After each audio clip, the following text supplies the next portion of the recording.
یہ اشرف رنگ رنگ رنگ، یہ اشرف رنگ رنگ رنگ، یہ اشرف رنگ رنگ رنگ، یہ اشرف رنگ رنگ رنگ۔ اعوذ باللہ من الشیطان الرجیم، بسم اللہ الرحمن الرحیم۔ مولا صلی وسلم دائما ابدا علی حبیبک خیر الخلق کلہم۔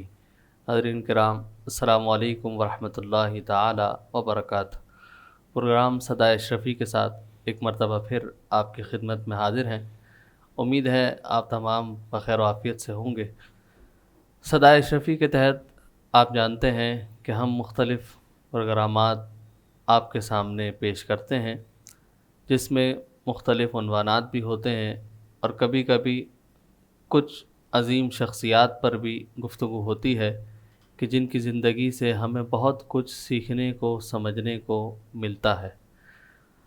آج جس عظیم ہستی کی بارگاہ میں ہدیہ عقیدت اور محبت کو پیش کرنا ہے، وہ عظیم ہستی کہ جو خانوادہ اشرفیہ کا ایک بڑا چمکتا ہوا روشن ستارہ ہے، وہ عظیم ہستی کہ جنہوں نے 44 سال مسند رشد و ہدایت پر رونق افروز رہے اور دنیا کو ہدایت اور رہنمائی فراہم کرتے رہے۔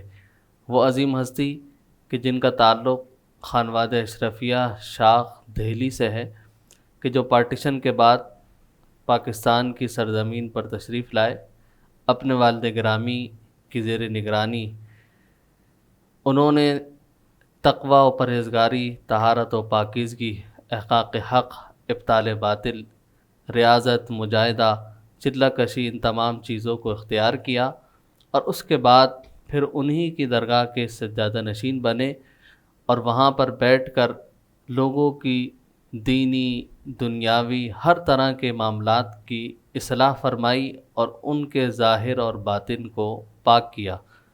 حضرات کرام، ایسی عظیم ہستی کہ ہم نے لوگوں سے خود سنا ہے کہ ان کی بارگاہ میں جب وہ حاضر ہوتے، ان کے چہرے کو دیکھ لیتے تو گویا ان کے ذہن کی شکوک و شبہات، ان کے ذہن کی پریشانیاں، ان کے مسائل صرف ان کے چہرے کو دیکھنے سے ہی حل ہو جایا کرتے تھے۔ ایسی عظیم ہستی تھی کہ جس کے لیے یقیناً حدیث مبارکہ میں جو فرامین نبی پاک علیہ الصلوۃ والسلام کے ملتے ہیں، وہ ایسے ہی نفوس قدسیہ کے لیے ہیں کہ میرے آقا جان کونین صلی اللہ علیہ وسلم نے فرمایا، اذا رؤوا ذکر اللہ، کہ جن کے چہرے کو دیکھنے سے اللہ کی یاد آتی ہے، کہ ان کا چہرہ واقعتاً ایسا ہی چہرہ تھا کہ جسے دیکھا جائے تو انسان جو ہے وہ دنیاوی خیالات سے بالکل پاک ہو جائے اور اللہ کی یاد اس کے دل میں جلوہ گر ہو جائے۔ میری مراد خانوادہ اشرفیہ کی عظیم المرتبہ شخصیت، عظیم الشان شخصیت حضور اشرف المشائخ ابو محمد شاہ سید احمد اشرف جیلانی نور اللہ مرقدہ کی ذات والا صفات ہے۔ ان کی شخصیت پر آج ہم گفتگو کریں گے اور ان سوالات کو اپنے اس پروگرام صدائے اشرفی میں شامل کریں گے کہ جو ہو سکتا ہے آپ نے ابھی تک حضرت کی زندگی کے یہ گوشے آپ کے سامنے نہ ہوں اور آپ نے ان گوشوں پر نظر نہ ڈالی ہو۔ ہمارے ساتھ اسٹوڈیو میں موجود ہیں آپ ہی کے جانشین، آپ کے فرزند، سجادہ نشین درگاہ عالی اشرفیہ حضور فخر المشائخ ابو المکرم ڈاکٹر سید محمد اشرف جیلانی دامت برکاتہم العالیہ۔ السلام علیکم ورحمۃ اللہ وبرکاتہ۔ وعلیکم السلام ورحمۃ اللہ وبرکاتہ۔ بہت شکریہ حضور، آپ نے ایک مرتبہ پھر ہمیں وقت عنایت فرمایا۔ حضرت اشرف المشائخ رحمۃ اللہ تعالیٰ علیہ کا مبارک مہینہ ہے، تو ہم نے سوچا انہی کے متعلق گفتگو ہو تاکہ مریدین، معتقدین اور جتنے بھی حضرات جو پوری دنیا سے درگاہ علی اشرفیہ میں حاضر ہوتے تھے، ان سے فیض حاصل کرتے تھے، تو وہ ان کی شخصیت کے بارے میں اور بھی بہت سی باتیں جان سکے۔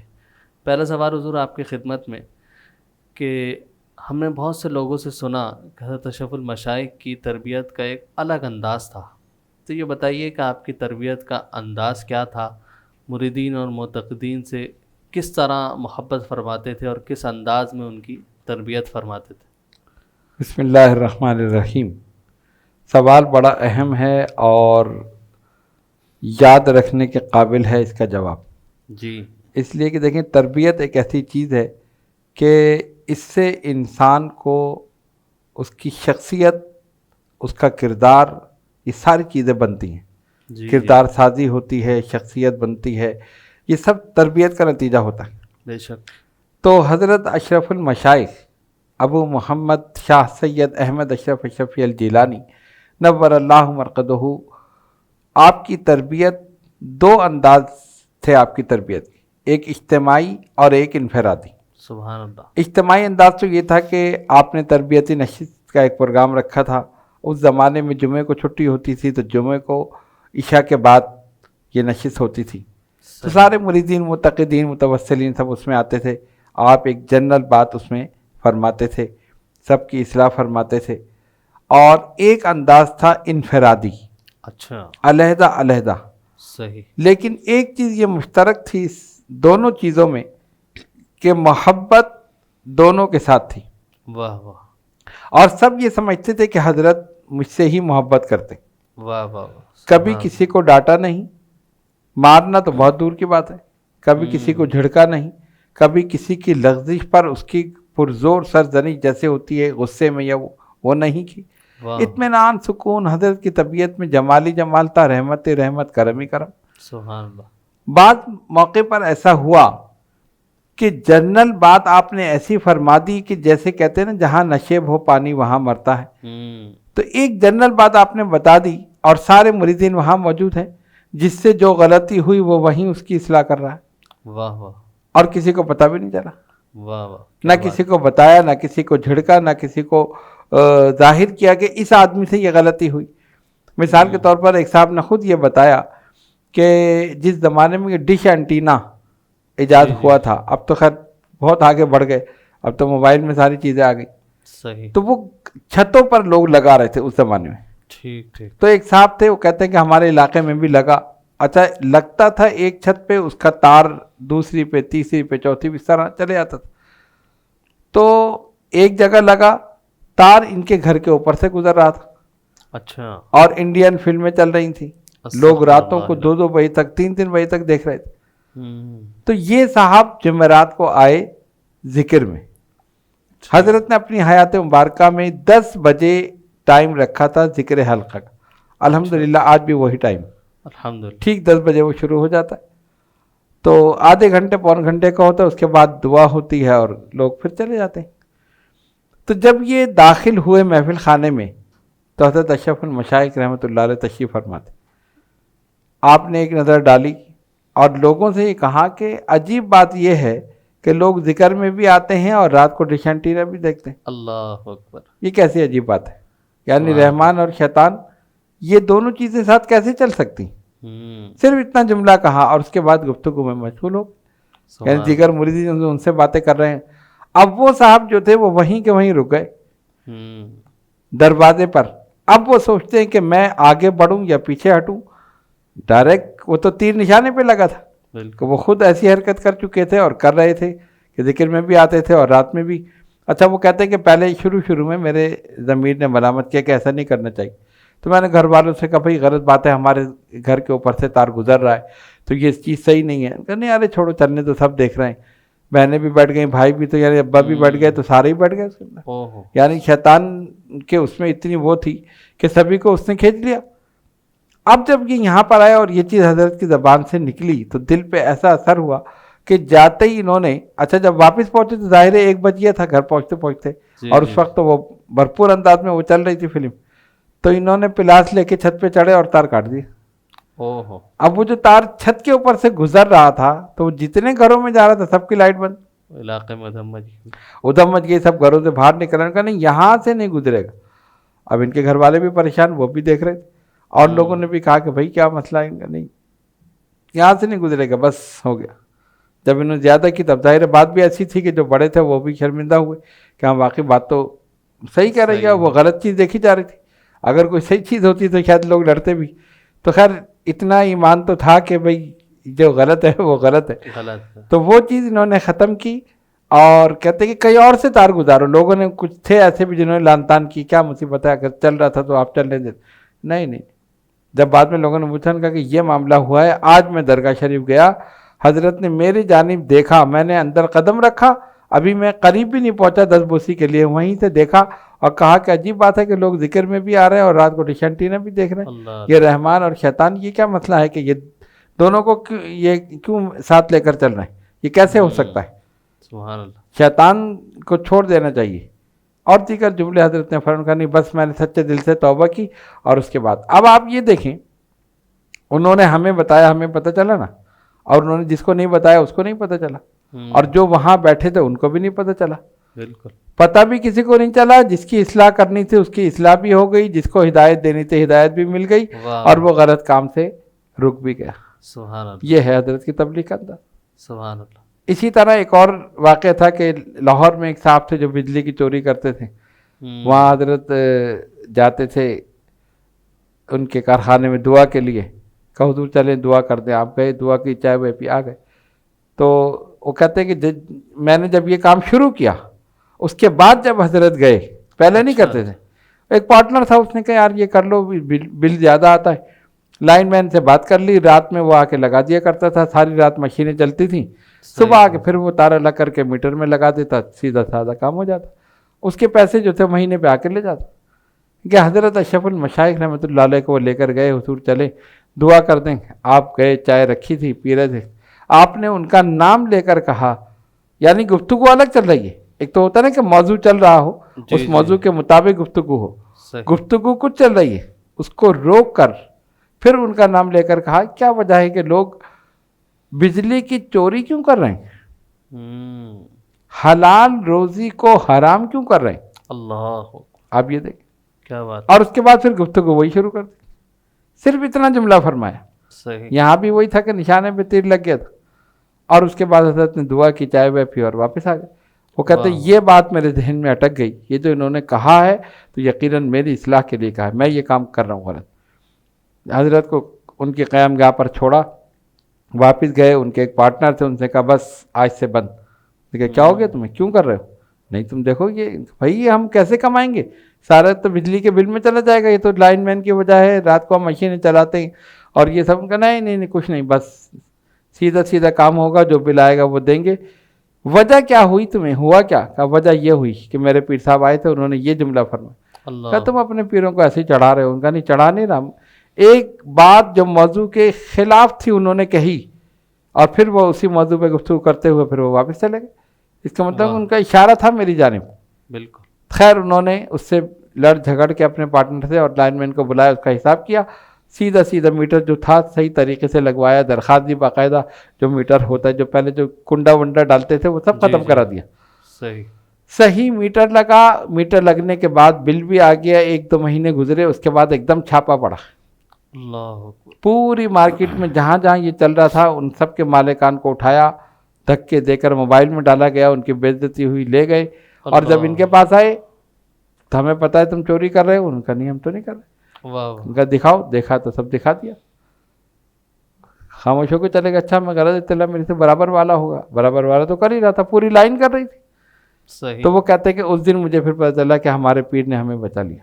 بے شک. اگر وہ اس طرح اشارہ نہ کرتے تو ہم وہی چیز کرتے رہتے اور ہمیں بھی اسی طرح دھکے دے کر موبائل میں ڈالا جاتا. اگرچہ وہ لوگ پیسے دے کر باہر آ گئے لیکن بے عزتی تو ہو گئی.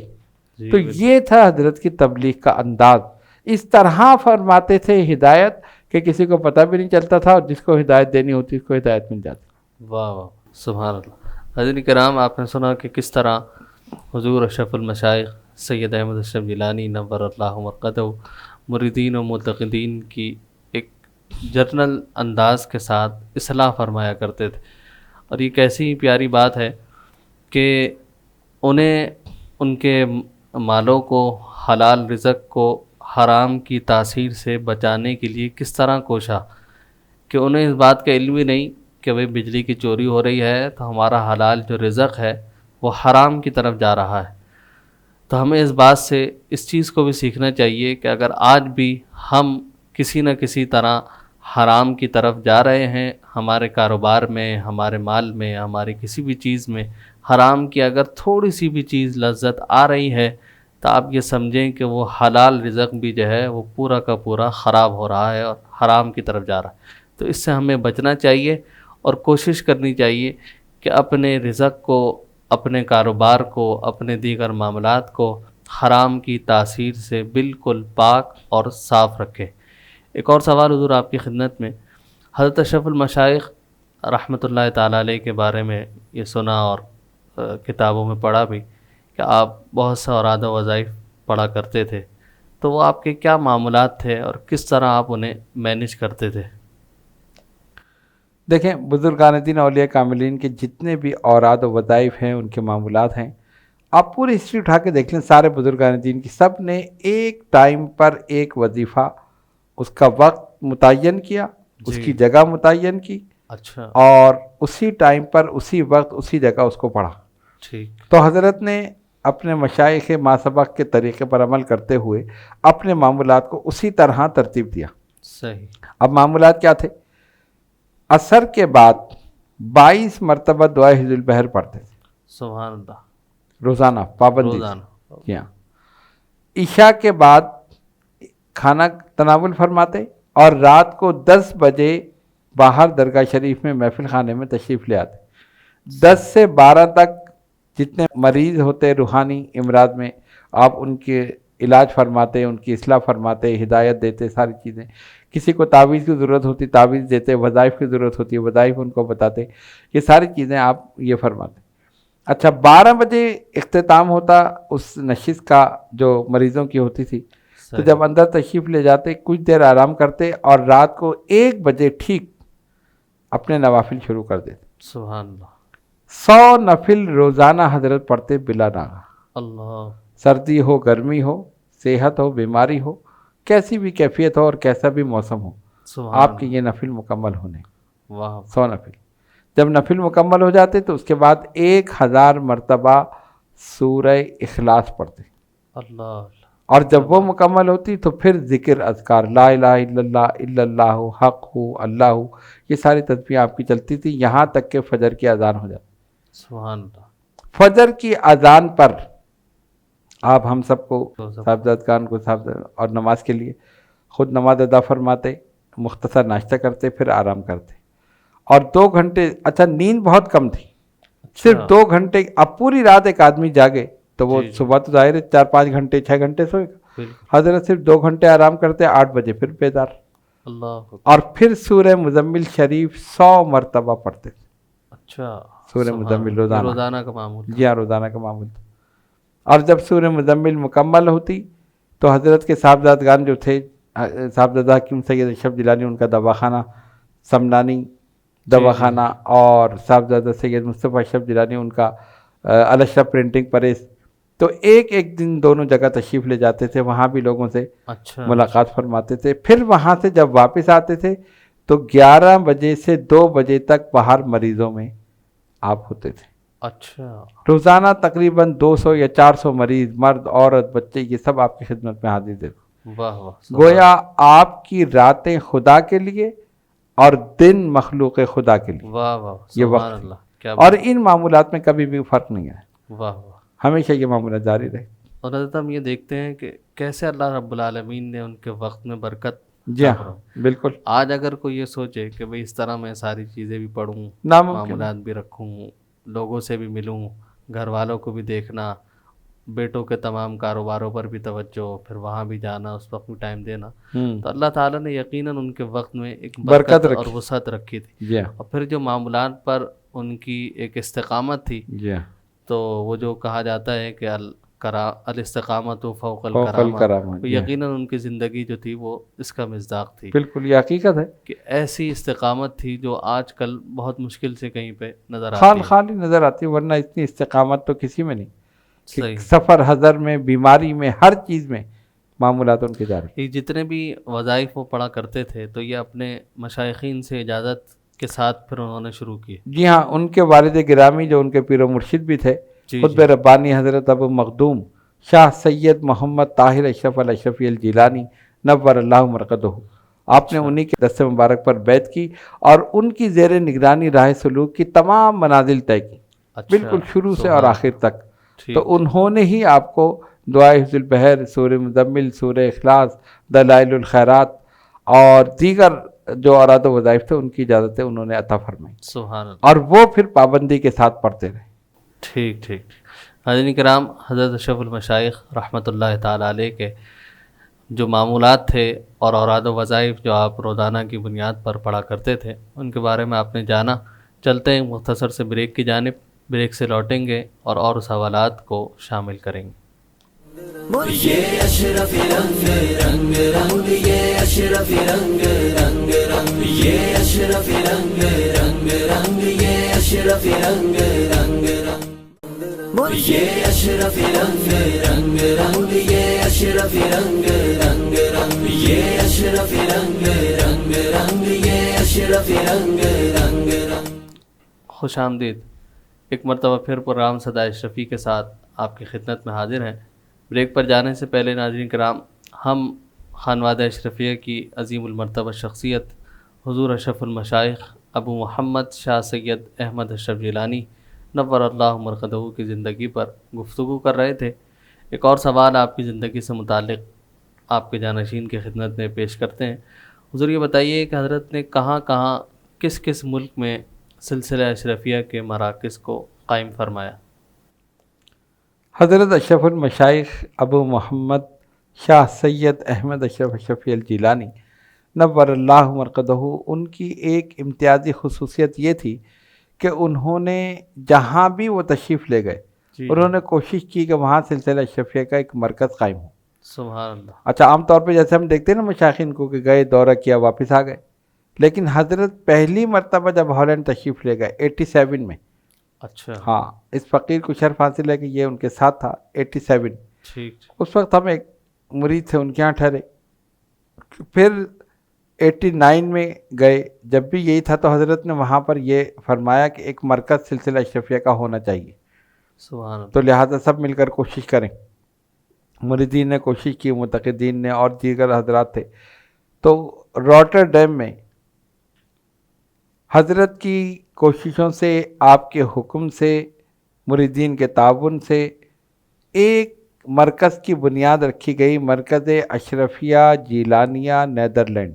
سبحان اللہ۔ الحمدللہ آج تک قائم ہے۔ سبحان اللہ۔ وہ 3 منزلہ عمارت ہے، اچھا۔ اور وہاں پر بزرگان دین کے آراس منعقد ہوتے ہیں، باقاعدہ میلاد النبی کا جلسہ اور رمضان المبارک میں تراویح، اور ہر جمعرات کو ذکر حلقہ یہ وہاں پر ہوتا ہے، پابندی کے ساتھ۔ جی ہاں، حضرت کے جو مریدین ہیں اور خلفاء وہ وہاں پر ذکر کراتے ہیں، اور مریدین وہاں جمع ہوتے ہیں، اور اسی مرکز میں جب ہم جاتے ہیں تو وہاں تربیتی نشست تقریباً روزانہ ہوتی۔ اچھا، ماشاء اللہ۔ تو یہ ایک حضرت کا کارنامہ تھا کہ آپ نے وہاں قائم کیا۔ ہالینڈ کی سرزمین پر سلسلہ اشرفیہ کا پہلا مرکز جو قائم ہوا وہ حضرت اشرف المشائخ ابو محمد شاہ سید احمد اشرف اشرفی الجیلانی نور اللہ مرقدہ نے قائم کیا، اور الحمدللہ آج تک وہ قائم ہے۔ ماشاء اللہ۔ اسی طرح ساؤتھ افریقہ، جی جی جی، وہاں پر حضرت کے مرید الحمدللہ ابھی بھی وقید حیات ہیں، اللہ تعالیٰ ان کی عمر میں برکت دے، مولانا فرحات۔ اچھا۔ اور مولانا فرحات اشرفی دامت برکاتہم العالیہ، مولانا عباس قادری اشرفی رحمۃ اللہ علیہ، ان کا وصال ہو گیا، وہ بھی حضرت کے خلیفہ تھے۔ اچھا اچھا۔ اور مولانا محمد فیصل افریقی اشرفی، وہ بھی حضرت کے مرید تھے، ان کا بھی وصال ہو گیا، لیکن الحمدللہ مولانا فرحات اشرفی موجود ہیں، اور وہ دارالعلوم اشرفیہ تعلیمات اسلامیہ، اچھا، اس نام سے وہ مدرسہ قائم ہے، اور وہ اس کے مہتمم ہیں، ٹھیک۔ اور وہاں پر یہ مختلف کورسز بھی کرائے جاتے ہیں۔ ڈربن میں؟ نہیں، یہ ہے چیس ورتھ کے علاقے میں، اچھا، چیس ورتھ دربن سے الگ ایک علاقہ ہے، وہاں پر یہ قائم ہے۔ اچھا اچھا۔ تو یہ حضرت کے مریدین نے پوری اس سے قائم کیا اور چلا رہے ہیں، حضرت کے حکم سے قائم کیا، آپ کی حیات مبارکہ میں قائم ہوا، اگرچہ حضرت وہاں تشریف نہ لے جا سکے کیونکہ آپ کی علالت اس وقت شروع ہو چکی تھی، اور اتنی ہمت نہیں تھی کہ آپ سفر فرماتے، لیکن آپ نے اپنی حیات مبارکہ میں اس کا قیام کا اعلان کر دیا تھا، قائم فرما دیا تھا۔ سبحان اللہ۔ اسی طرح دبئی میں اگرچہ ویسے مرکز قائم نہیں ہو سکا، لیکن جب تک حضرت جاتے رہے یہ تمام رشد و ہدایت کا سلسلہ وہاں جاری رہا۔ اچھا، پاکستان میں ملتان میں درس گاہ اشرفیہ کے نام سے حضرت نے قائم کیا، اور کراچی میں تو سب سے پہلے قائم ہوا جامع طاہر اشرف اور درگاہ اشرفیہ، پھر جامع مسجد قطب ربانی، یہ ساری چیزیں حضرت نے قائم فرمائی۔ فیصل آباد میں حضرت نے اپنی حیات مبارکہ میں دربار عالیہ اشرفیہ کے نام سے ایک زمین لے لی تھی، اچھا، اور اس کا سنگ بنیاد اپنے دست مبارک سے آپ نے نصب فرما دیا تھا۔ صحیح۔ لیکن پھر آپ کی عدالت شروع ہوئی اور اس کے بعد آپ کا وصال ہوا، لیکن الحمدللہ بعد میں اس فقیر کی کوششوں سے وہ ایک شاندار جامع مسجد اشرف المشائخ وہاں قائم ہوئی اور خانقاہ اشرفیہ وہاں قائم ہوئی۔ ماشاء اللہ۔ تو اس طرح یہ مراکز ہیں کہ جو چل رہے ہیں، بعد میں ان مراکز میں اضافہ بھی ہوا، لیکن ہالینڈ کا مرکز تو حضرت نے خود قائم کیا اور خود تشریف لے جاتے رہے مسلسل، اچھا، جب تک آپ کی عدالت شروع نہیں ہوئی تھی تو ہر سال آپ تشریف لے جاتے، اور وہاں سلسلہ جو ہے وہ آج تک قائم ہے الحمدللہ۔ مریدین کی کثیر تعداد وہاں پر ہالینڈ کی شہر روٹرڈیم میں جو مرکز ہے، ویسے تو مریدین پورے ہالینڈ میں بھی موجود ہیں، لیکن مرکز جو ہے وہ روٹرڈیم میں ہے۔